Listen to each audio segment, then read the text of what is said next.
Digitalpianos der Oberklasse. In dieser Testreihe schauen wir uns hier das Kawai CA99 an. Das ist das Topmodell der Concert Artist Serie von Kawai. Eine Besonderheit, eine Holztastatur, ein Design wie beim akustischen Klavier und ganz besonders ein Transducer-gesteuerter Resonanzboden. Also wie beim akustischen Klavier wird hier ein Resonanzboden in Schwingung versetzt. Du hast ja eben schon ein bisschen gejammt. Dabei hast du ja schon so deine ersten Erfahrungen gemacht. Was war dein spontaner Eindruck? Also natürlich erstmal erstaunlich, allein wie das Gerät daherkommt. Also leicht zu verwechseln mit einem echten Klavier. Sieht wirklich im Klavierlook aus. Also wirklich erstmal total gut und ja auch irgendwie beeindruckend. Und auch natürlich spielerisch ist es schon also erstaunlich, was hier quasi möglich ist mit einem digitalen Instrument. Also das ist fast schon an der Grenze digital zu einem akustischen Klavier, vom Spielgefühl, vom Klang. Das ist schon großes Kino. Ja, also mit dieser Ausstattung wäre es ja auch, ein anderes Wort dafür wäre Hybrid-Digitalpiano, weil eben Dinge aus der akustischen Klavierwelt hier mit verbaut sind. Das ist einmal diese Holztastatur. Ich habe hier so ein Modell, da kann man das ganz gut sehen, wie das funktioniert. Da kann man nämlich sehen, dass das eine wirklich komplett aus Holz geschnittene Taste ist, die über so einen Waagebalkenstift geführt wird, wie beim Klavier auch. Das ist eine Besonderheit an diesen Pianos. Wie gesagt, auch der Transducerboden, das kann man schon als Hybrid-Digitalpiano bezeichnen, auch wenn Kawai es nicht dran schreibt. Das ist vielleicht ein bisschen Understatement, ich weiß es nicht. Da hat man natürlich einen tollen Response. Wie ist das für dich im Dynamik-Zusammenhang, wenn du spielst? Ja, also man kann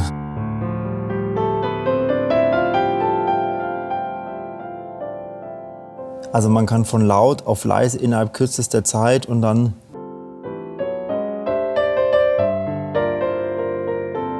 das ist schon sehr feine Abstufungen. Ja. Also schon sehr klavierartig eigentlich. Also wenn man jetzt die Augen zumacht und hat nur die Tastatur und den Klang, dann ist man fast verführt, zu denken, man spielt an einem akustischen Klavier. Und das ist wirklich was man eher selten erlebt. Also die Geräte werden natürlich immer besser und haben auch ein hohes Niveau, aber ein Digitalpiano ist halt irgendwo doch noch ein Digitalpiano. Aber hier habe ich den Eindruck, dass ich eigentlich kaum mehr weit weg bin von dem Gefühl, was ich eigentlich an einem Klavier habe. Ja. Das liegt dann natürlich nicht nur an der Tastatur, weil also die beste Tastatur nützt einem nichts, wenn man den tollen Sound nicht hat. Und das ist hier natürlich auch nochmal ein Punkt. Dort ist diese SKEX Rendering Klangerzeugung drin, die ganz viele Ausdrucksmöglichkeiten eines akustischen Klaviers einfängt, in diesem Fall von diesem Shigeru Kawai-Flügel, Konzertflügel.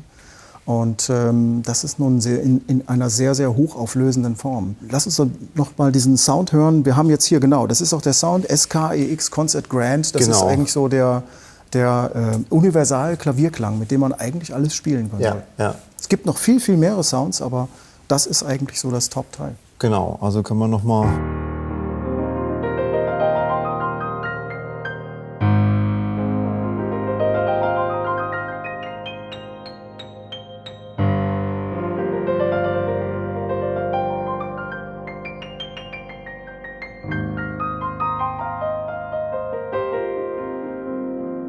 Das ist halt total ausgewogen über die gesamte Tastatur. Genau, das wollte ich sagen. Es klingt wirklich sehr, sehr ausgewogen. Und man kann wirklich mühelos spielen. Also die Tastatur, die hilft einem quasi beim Spielen. Also es ist wirklich sehr angenehm. Und auch für alle Stile quasi passend. Also das hören wir ja dann noch in den Beispielen, dass man sowohl Klassik als auch moderne Musik, Jazz oder Popmusik spielen kann. Also man ist da nicht begrenzt auf einen Stil und also ich bin wirklich... ich würde gerne mal probieren. Darf ich mal ein bisschen Klassik probieren? Gerne. Also bei der Klassik, ich bin ja kein Klassikexperte, aber wenn ich so die Instrumente teste, dann habe ich immer so bestimmte Beispiele. Das sind so die Diabelli-Variationen von Beethoven, von Schubert, weil die so sehr unterschiedlich klingen und auch gespielt werden müssen. Und ich bin mal gespannt, wie das hier geht.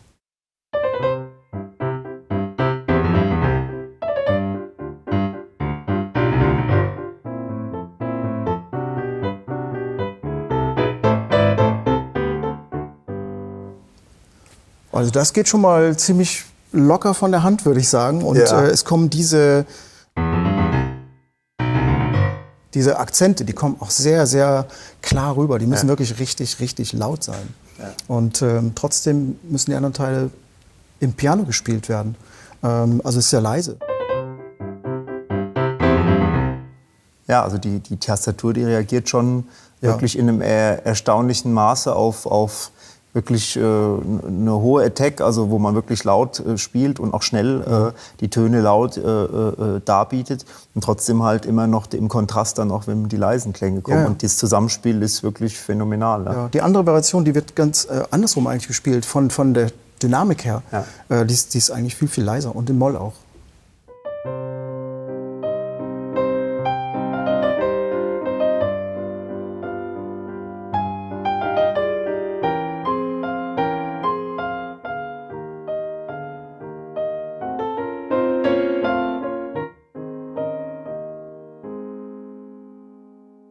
Das bildet aber wirklich sehr, sehr fein ab. Ja, das ist also gerade hier. Also ich kann wirklich diesen ganz leisen Schlussakkord vorbereiten durch die Druckpunktsimulation. Ich weiß genau, wo der Punkt ist und kann dann diesen leisen Akkord spielen. Es sind wirklich alle Töne da. Ja, das ist schon gut, ja. Wunderschön. Ja. Gucken wir mal nach den Resonanzen. Das mache ich mit der Sweetberger Musk.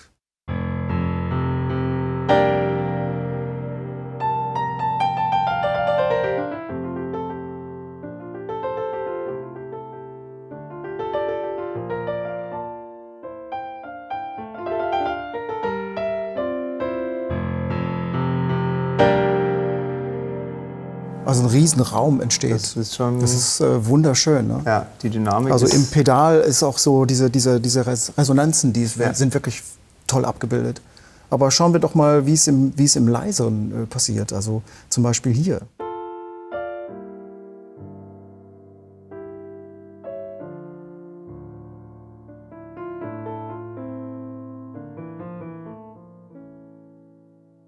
Wunderschön. Gerade wenn man weniger Töne spielt, kommen diese Resonanzen ja richtig raus. Ja. Das ist eine wirklich, wirklich tolle Sache. Also das schwebt die ganze Zeit, aber nicht so stark, dass es verschwimmt. Wenn man noch leiser spielt mit dem Softpedal, Consordino im Clair de Lune.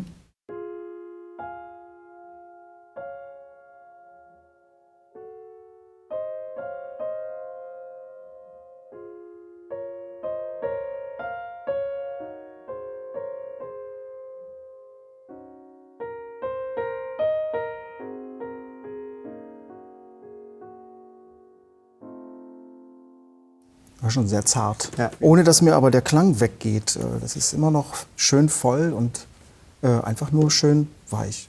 Das ist wirklich ein toller Klavierklang und macht total Spaß, sowohl laut als auch leise oder auch zusammen die Lautstärken zu mixen. Das ist also was ich wirklich bemerkenswert finde, ich habe jetzt nicht das Gefühl, dass ich für die verschiedenen Musiken einen anderen Klang anwählen möchte. So, das geht alles mit einem Sound. Ja, das stimmt, ja. Diese ganzen Ausdrucksmöglichkeiten liegen in diesem einen Sound. Das finde ich genial. Den kann man ja auch noch verändern. Also es gibt ja dann noch den Virtual Technician, das ist eingebaut. Damit kann man dann das Voicing ändern.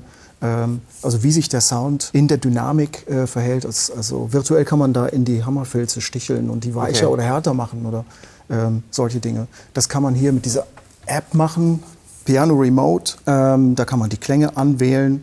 Man kann aber auch da in die Klangerzeugung rein und den Virtual Technician anwählen und dann eines dieser Profile anwählen oder wirklich in die feine Bearbeitung gehen. Tolle Sache. Ja.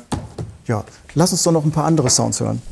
Also ein paar andere Sounds. Das ist ja toll, dass man hier in dem Display die Sounds einfach so durchwischen kann. Und jetzt haben wir zum Beispiel den AX Concert Grand. Wow. Brillant.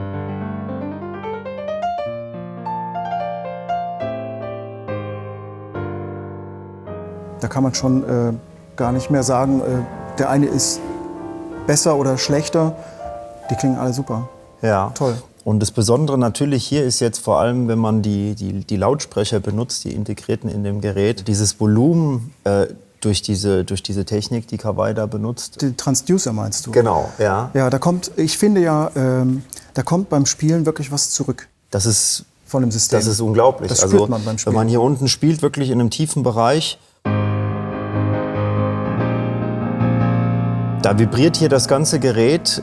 Das kommt hier direkt rüber, wie wenn man wirklich an einem echten Klavier sitzt. Also das ist Du meinst unglaublich. Die Schwingung? Also wenn ich hier die Taste habe und dann merke ich hier, wie das eigentlich in der Kuppe vibriert, wo eigentlich immer noch der Schall quasi immer noch transportiert wird. Ja. Und das ist etwas, kann ich ganz ehrlich sagen, habe ich so an so einem Instrument bisher noch nicht erlebt.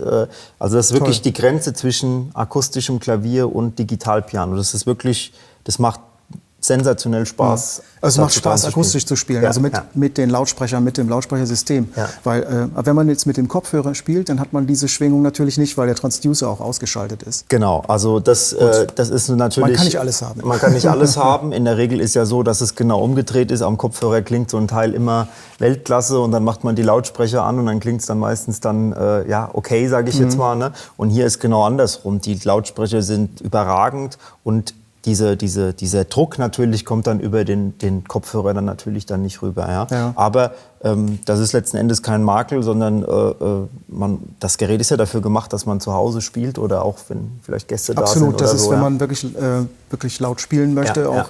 Was mir auch noch aufgefallen ist, da ist ja so ein 360 Grad Abstrahlsystem drin. Mit so einem Diffuser wird das hier mit den Lautsprechern, hier sind nochmal zusätzlich Lautsprecher drin. Okay. Ne? Also das ist tatsächlich so. Man kann, also als du eben gespielt hast, bin ich im Raum herumgegangen und es klingt halt wirklich überall räumlich. Ja. Das ist ja bei einem Digitalpiano, wo es meistens die Lautsprecher nach unten abstrahlen. So, man muss direkt davor sitzen, dass man überhaupt was hört. Und hier fühlt man das als Spieler selber, also das unterstützt das Spielen.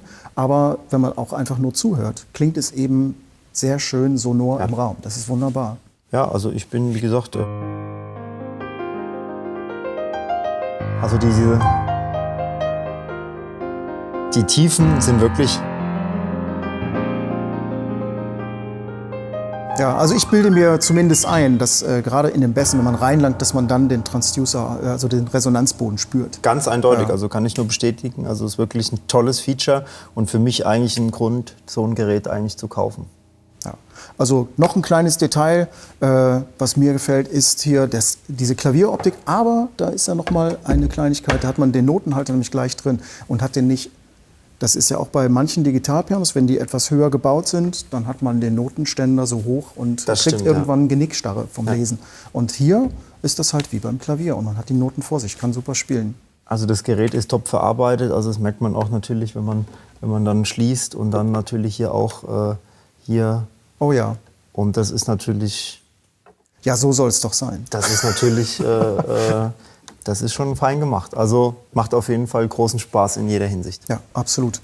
Und dann ja, die Bedienung über ein Touchscreen oder die App, Audiorekorder, MIDI-Rekorder, Split-Layer, alles drin. Also von mir aus absolute Höchstzahl. Von meiner Seite auch. Tolles Digitalpiano.